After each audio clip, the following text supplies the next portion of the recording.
And part of the thing about this that we have to understand is it doesn't matter what role we play in the family.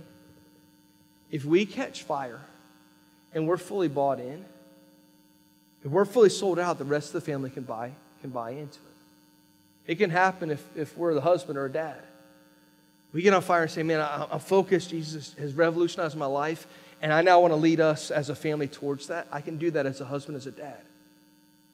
Some of you can do that as a wife or as a mom. And I can lead from the role that God's given me. I can lead. It doesn't matter. Maybe we're an uncle or a cousin. Maybe even we're a child in the family.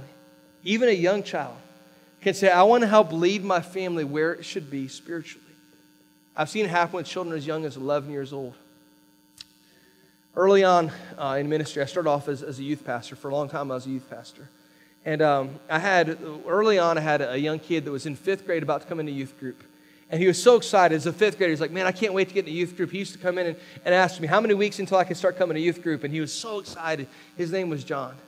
And he was so excited. And so 6th grade comes, he's finally allowed in. And I'm talking about every time the church doors are open.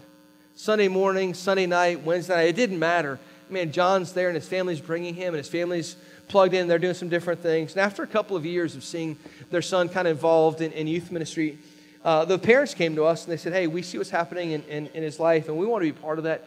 Can we join on as youth leaders? So we talked about that and what that meant. And eventually they joined in and became some strong youth leaders and actually became some really, really good friends of ours. About John's 10th grade year, we'd really grown close in those bonds of friendship. And it was only after that his dad, actually John Sr., came to me. He said, we've never told you the story before, but when John was going into 6th grade, we'd been going to church for some time. And he said, we kind of got to a spot, our lives were really busy, and we'd made the decision, mom and dad, husband and wife had made the decision that we're going to stop going to church on Sunday mornings. Life is busy. We're going to start sleeping in on Sunday mornings, having some family time together, and we're just going to, maybe for a season or whatever, we're going to stop going to church. And that was a decision they made, except for 11-year-old John would wake up on Sunday morning at 8 a.m., would come running to their bedroom, and they'd say, Mom, Dad, are we getting up for Sunday school? Because we had Sunday school back then.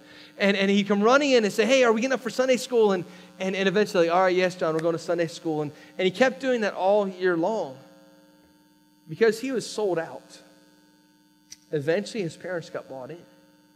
And later on, they became leaders not just in the youth group, but eventually in the church, and really grew so much spiritually because their 11-year-old son was leading them for a season of their life. We all play different roles in families, but every one of us has family members right now that we could impact.